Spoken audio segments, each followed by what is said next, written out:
আজকে আমরা কোথায় যাচ্ছি সেই ভিডিওটা কিন্তু দেখাবো। এই হচ্ছে আমাদের ধনবাড়ি নবাব বাড়ি। ও হ্যাঁ, আপনারা তো ধনবাড়ি বললে চিনবেন না। টাঙ্গাইল জেলার ভিতরে ধনবাড়ি থানা আছে, মধুপুর বললে হয়তো বা খুব ভালোভাবে চিনবেন।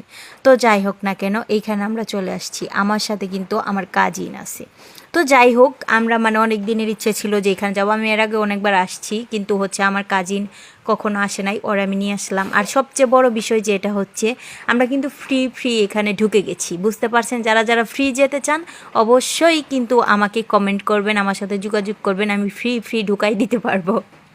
এখন আমি আপনাদেরকে যে জায়গাটা দেখাবো, এই জায়গাটা বলেন তো এখানে কোন মুভিটা হয়েছে? এইখানে হয়েছে আকাশ ছ ভালোবাসা। আমি হচ্ছি যেই সিঁড়িতে নামতাছি, ঢং করতাছি, এই সিঁড়িতেই কিন্তু পূর্ণিমা ম্যাডাম গান করছে। যাই হোক না কেন, আরেকটা মুভি হয়েছে দেবদাস, ওই হচ্ছে বারান্দায়। আর এইখানে আমি একটু ঢং করতাছি, এমন ঢং শুরু করছি বাইরে ভাই, কেউ আবার কিছু বললেন না। আসলে আমার অনেক ভালো লাগতেছে, অনেক দিন পর ঘুরতে বের হয়েছি। এই যে ফুলের মাঝে আমি নিজেকে হারিয়ে ফেলেছি, আমি তিরিং বিরিং করে এইখানে নাচতেছি। একটা ফুল দেখেন আমি তুলে নিলাম, এইটা আবার কানেও দিব। আমার কাজিন বলতেছে ফুল ছিল না, ফুল ছিললে কিন্তু জরিমানা। আমি বললাম আরে ধ্যাত, আমি এইখানে আইছি টাকা ছাড়া মাগ না, আমি ফুল ছিল, আমাকে কে কি বলবে? আর কেউ কিছু বললে আমি কি পাত্তা দেই নাকি কাউকে?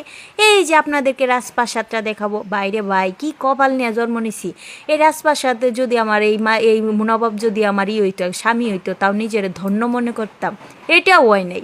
যাই হোক, পুরা কপাল নিয়ে জন্ম নিছি, কি আর করার আছে। এই যে আমি ঢং করতে চাই পরে জানাইছিলাম। যাই হোক, ভিডিওটা যদি ভালো লাগে অবশ্যই কমেন্ট করে জানাবেন। আর আমি কিন্তু গুছিয়ে বলতে পারিনি, সরি।